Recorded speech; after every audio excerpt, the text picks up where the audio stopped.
Bienvenue, je suis Delphine et je vous présente L'Autruche et le Colibri, le podcast de la consommation responsable française. Si vous souhaitez comprendre pourquoi consommer mieux et comment faire, vous êtes au bon endroit. Le 15 de chaque mois, je vous donne rendez-vous pour parler de gourdes, de lessive, de dentifrice et bien d'autres sujets de consommation de tous les jours. Et je vous propose des alternatives durables françaises. Vous écoutez Joyeux Noël Félix 2.0, partie 2. Enfin! Voici la deuxième partie de l'épisode de Noël dédié aux cadeaux. Vous n'avez peut-être pas fini d'acheter vos cadeaux de Noël et vous cherchez une bonne idée pour Tata Monique. Une idée qui ne bousille pas la planète de préférence. Ne quittez pas, cet épisode vous aidera sans aucun doute. Juste un mot sur les marques citées dans cet épisode, il s'agit de mon choix, de ma sélection, et cet épisode n'est en aucun cas sponsorisé, pas plus que les autres d'ailleurs. Oui, c'est toujours mieux de le rappeler. Vous trouverez les liens vers les marques dans les notes de cet épisode. En préambule de la hotte de Noël, validée par l'Autruche et le Colibri, parlons emballage cadeau si vous le voulez bien. Faire des paquets cadeaux fait pour moi partie des plaisirs d'offrir, surtout à Noël. Pourtant, la durée de vie d'un papier cadeau est très restreinte quand on y pense. Il est voué à être déchiré sauvagement, déchiqueté, bref, voué à une mort certaine. C'est le produit à usage unique qu'on utilise en des quantités impressionnantes. Les chiffres parlent d'eux-mêmes. 20 000 tonnes de papier cadeau sont consommées pour les fêtes de fin d'année. En France, on vendrait pas loin de 80 000 km de rouleaux de papier cadeau par an. De quoi faire 2 fois le tour de la Terre. Du papier cadeau, comme son nom l'indique, c'est du papier. Pour en fabriquer, il faut de l'eau, du bois, donc des ressources naturelles qui seront jetées en un rien de temps. On génère aussi de la pollution à toutes les étapes du cycle de vie du papier. Donc un non-sens écologique finalement. Mais quelle alternative avons-nous, Delphine? Il existe des solutions zéro déchet qui permettent de faire de jolis paquets. Je vous parlais déjà l'année dernière du furoshiki, qui consiste à emballer ses paquets dans du tissu en le pliant et en le nouant d'une façon particulière. L'avantage, c'est qu'il n'y a pas besoin de scotch ou de bolduc, et le tissu peut être réutilisé pour un prochain cadeau. L'inconvénient, c'est qu'il faut pas mal de tutos pour faire un paquet qui ressemble à quelque chose de joli, et je vous parle d'expérience. Cette année, j'ai découvert une autre idée zéro déchet, très différente du furoshiki, et qui s'utilise comme du papier, mais du papier réutilisable à l'infini. On s'emballe à la française, c'est une marque française comme son nom l'indique. Elle propose de jolis carrés et pochettes avec des motifs élégants et colorés faits en coton enduit. Tous les produits sont conçus, tissés, imprimés et cousus en France. C'est une vraie alternative au papier cadeau car le tissu enduit se plie comme du papier et se ferme avec des autocollants repositionnables et réutilisables. Bref, un cadeau 2 en 1 car la personne qui reçoit le cadeau pourra réutiliser son emballage et l'offrir à son tour. Ça m'emballe bien comme idée. Autre idée de papier revalorisable, le papier cadeau ensemencé. Qu'est-ce que c'est ? C'est un papier biodégradable qui contient des graines, qui sont d'ailleurs visibles par transparence, et c'est la marque Growing Paper que j'ai trouvée sur la plateforme DreamAct qui fait ça. Au lieu de jeter son papier cadeau, on peut le planter dans la terre, et une seconde vie s'offrira à lui en faisant pousser de jolies fleurs dans les champs. J'ai trouvé l'idée assez romantique. Bien sûr, pour emballer vos cadeaux, vous pouvez toujours recycler de vieux papiers que vous avez gardés ou utiliser des pages de jolis magazines en papier glacé. Cela fera des cadeaux originaux, chaque emballage étant différent. Si vous êtes une inconditionnelle du papier cadeau, choisissez du papier issu de forêt avec le label FSC ou PEFC ou du papier recyclé.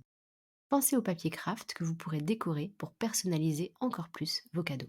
Ok, super, mais on emballe quoi cette année, Delphine? J'ai pas mal d'idées à vous donner et ça tombe bien. Cette année devrait être un Noël riche en cadeaux de seconde main. En 2021, un Français sur 2 envisageait d'offrir des cadeaux de seconde main à Noël. Selon un sondage IFOP de 2022, 56% des Français envisagent d'acheter moins de cadeaux cette année en raison de l'inflation, et 64% affirment qu'ils achèteront des cadeaux moins chers. On peut donc s'attendre à une forte proportion de cadeaux de seconde main pour ce Noël. Et ce n'est pas un mauvais calcul du tout. Moins cher, plus écologique et disponible sur toutes les catégories, des jouets aux produits tech en passant par les vêtements, la seconde main est une vraie bonne idée. Pour tout ce qui est des vêtements de seconde main, je vous renvoie vers l'épisode 9 du podcast Sur le fil partie 2 pour trouver de bonnes idées. Je vous avais aussi parlé de l'atelier FH qui vend des souliers d'occasion remis à neuf. La boutique est désormais ouverte pour la France, alors avis aux amateurs de chaussures vintage. Pour ce qui est de la technologie, vous connaissez sans doute Back Market ou encore la Fnac Darty qui propose des produits reconditionnés. Il y a aussi Yes Yes qui offre un service en ligne d'achat et de vente de produits électroniques. Rassurez-vous, ces produits reconditionnés que vous allez acheter sont vérifiés avant d'être remis à la vente avec une garantie de 2 ans. Pour les enfants et les jouets d'occasion, je ne présente plus Le Bon Coin, Vinted ou encore Bibs, une appli qui permet d'acheter et de vendre d'ailleurs aussi tout ce dont vos enfants ont besoin, y compris les jouets. Et puis figurez-vous que j'ai découvert qu'on pouvait acheter de la joaillerie d'occasion. C'est ce que propose la marketplace 58 facettes. Elle propose plus de 15 000 pièces de bijoux anciens, vintage, de marque. Chaque pièce est authentifiée par des professionnels et une certification digitale unique permet d'authentifier et de tracer les bijoux. Si vous avez un vieux bijou de famille que vous souhaitez remettre au goût du jour, 58 facettes propose aussi un service d'upcycling. C'est vraiment une très bonne idée, surtout quand on sait que le secteur de la joaillerie est, avec celui de la mode, l'un des plus polluants. Mais on y reviendra dans un prochain épisode. Si vous souhaitez faire des cadeaux qui ne soient pas forcément d'occasion et acheter des cadeaux responsables sans vous prendre la tête, je vous renvoie vers des plateformes en ligne comme DreamAct.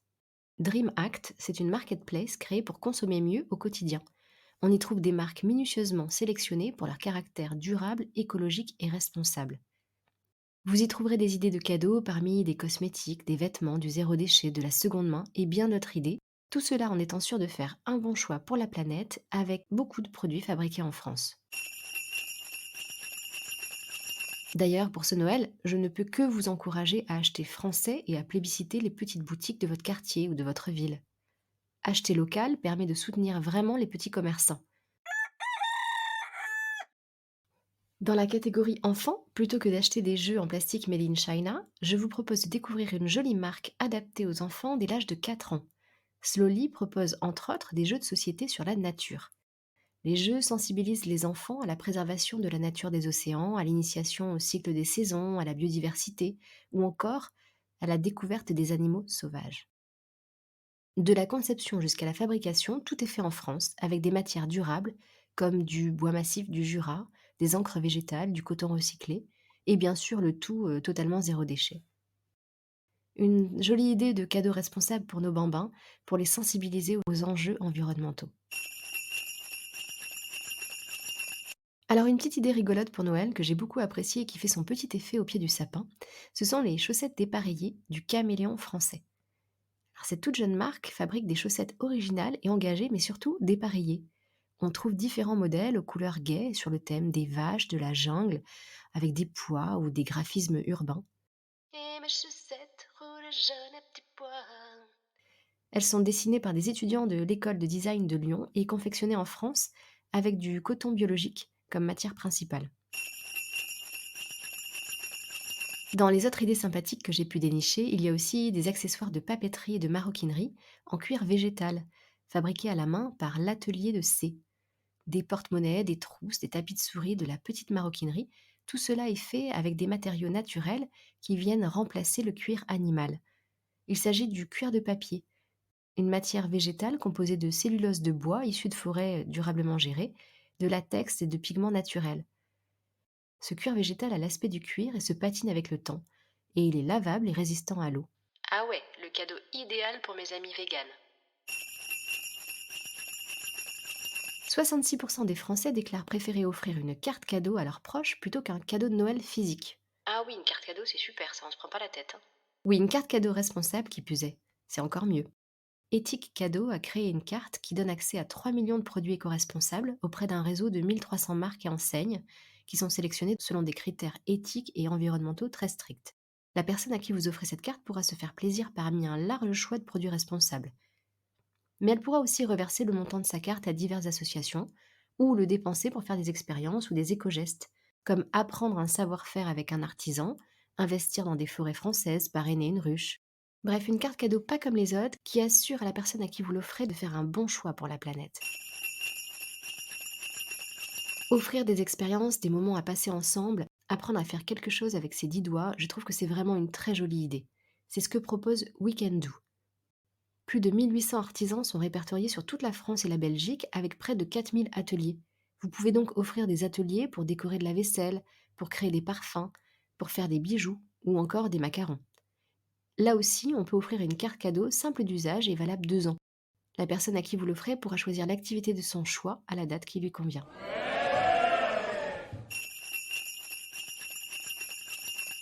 Essayez des idées de cadeaux originales comme des moments qualitatifs passés ensemble, une séance de théâtre, un dîner, un concert, un puzzle à faire ensemble. En parlant de puzzle, j'ai envie de vous proposer des puzzles made in France. Oh oui, des puzzles français. Les puzzles du poulpe sont conçus en matière recyclée et recyclable, issus de forêts gérées et sans emballage en plastique. Les créations sont réalisées par des artistes français. Et jusqu'au 31 décembre, ils s'engagent à reverser 10% de leur chiffre d'affaires à l'ONG Sea Shepherd France pour la défense des océans. Vous faites plaisir et une bonne action en même temps. Il y a bien sûr d'autres marques de puzzles français, parmi lesquelles Peace and Love ou encore Jour férié. Et puis pour finir, il y a toujours des idées de livres, des livres que vous achetez d'occasion, sur Momox ou Rakuten. Je vous conseille la bande dessinée de Jean-Marc Jancovici et Christophe Blain, Le monde sans fin, qui explique les changements que connaît notre planète actuellement et ses conséquences. Et maintenant, sur ces quelques idées, il ne me reste plus qu'à vous souhaiter de passer de belles fêtes de fin d'année. Joyeux Noël, Félix. Merci à vous de m'avoir écouté jusqu'au bout. Si vous appréciez cette initiative et que vous souhaitez l'encourager, laissez-moi une note sur Apple Podcast et en commentaire, n'hésitez pas à me suggérer un thème qui vous intéresse. Pour rester en contact entre chaque épisode, suivez l'Autruche et le Colibri sur Instagram ou Facebook. À très bientôt, au revoir.